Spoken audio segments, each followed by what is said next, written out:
आता पाहूया टॉप 9 मोठ्या बातम्या।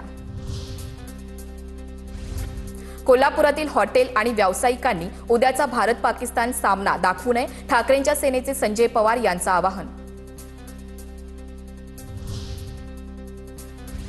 जास्त त्रास देणाऱ्यांना भाजपमध्ये घ्या म्हणजे आपला त्रास कमी होईल, जळगावातील कार्यक्रमात गिरीश महाजन यांचं विधान। आगामी निवडणुकीत महायुती म्हणून एकत्र लढू, पण जिथे अडचण येईल तिथं स्वबळावर लढण्याचेही गिरीश महाजन यांचे संकेत।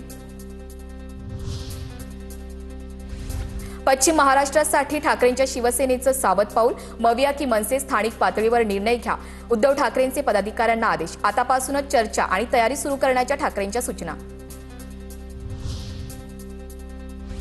बीडमधील माजी उपसरपंच गोविंद बर्गे आत्महत्या प्रकरणी मोठी अपडेट, नर्तिका पूजा गायकवाडच्या पोलीस कोठडीमध्ये 2 दिवसांची वाढ।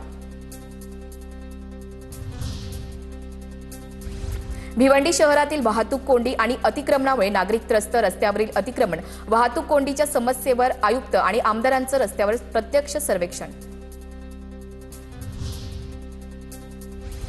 10 वर्षांनंतर पुन्हा कल्याणचा तरुण इसिसकडे, दिल्लीत हल्ल्याचा कट समोर। 2014 मध्ये 4 तरुण कल्याणहून इसिसमध्ये गेले होते, आफताब कुरेशी नावाचा तरुण दिल्लीमध्ये पोहोचल्याची माहिती।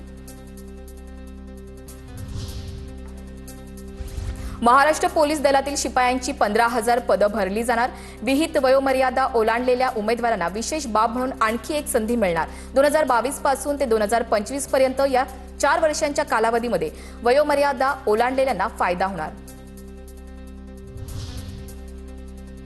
राज्यातील खरीप हंगामातील तब्बल 1,45,44,721 हेक्टर क्षेत्रावर पेरणी पूर्ण, जवळपास 2,50,465 हेक्टर क्षेत्रावर ऊस लागवड, मागील वर्षाच्या तुलनेत तब्बल 99% पेरणी पूर्ण।